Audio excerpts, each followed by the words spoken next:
வயித்துல பூச்சி இருந்தாலோ, செரிமான கோளாறு இருந்தாலோ, பிளட் குளுக்கோஸ் லெவல் அதிகமா இருந்துச்சுன்னா கூட, இந்த வேப்பம்பூவ ரெகுலரா எடுத்துக்கும் போது, கொஞ்சம் கண்ட்ரோல்ல வச்சுக்க ரொம்பவே ஹெல்ப் பண்ணும்.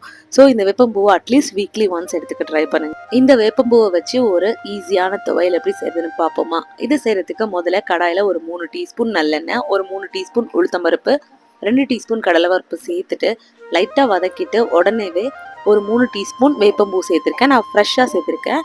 நீங்க காஞ்சது கூட சேர்த்துக்கலாம். ஃப்ரெஷ்ஷா சேர்த்தீங்கன்னா கொஞ்ச நேரம் நல்லா இந்த அளவுக்கு கலர் மாறுற அளவுக்கு வறுத்துட்டு, ஒரு 4ல இருந்து 5 வரமிளகா, அரை மூடி தேங்காயில பாதி தேங்காய், ஒரு சின்ன துண்டு புளி எல்லாத்தையும் நல்லா வதக்கிட்டு, ஆறுனதுக்கு அப்புறமா மிக்ஸி ஜார்ல சேர்த்து, ஒரு அரை டீஸ்பூன் உப்பும் சேர்த்து, கொஞ்சமா தண்ணி விட்டு நல்லா திக்கா இந்த அளவுக்கு துவையலா அரைச்சு கொண்டு வந்துடலாம்.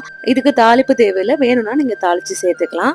அவ்வளவுதான், சூப்பரான வேப்பம்பூ துவையல் ரெடி. இது இட்லி தோசை எல்லாத்துக்குமே நல்லா தான் இருக்கும். இல்லைன்னா சூடான சாதத்துல கொஞ்சமா துவையல் சேர்த்து கொஞ்சம் நல்லெண்ணெய் விட்டு சாப்பிட்டீங்கன்னா ரொம்ப நல்லா இருக்கும். அஃப்கோர்ஸ் இந்த துவையல் கசக்கத்தான் செய்யும். கசப்பு சுவையும் நம்ம உடலுக்கு தேவை இல்லையா? அட்லீஸ்ட் வாரத்துல ஒரு தடவை எடுத்துக்க ட்ரை பண்ணுங்க.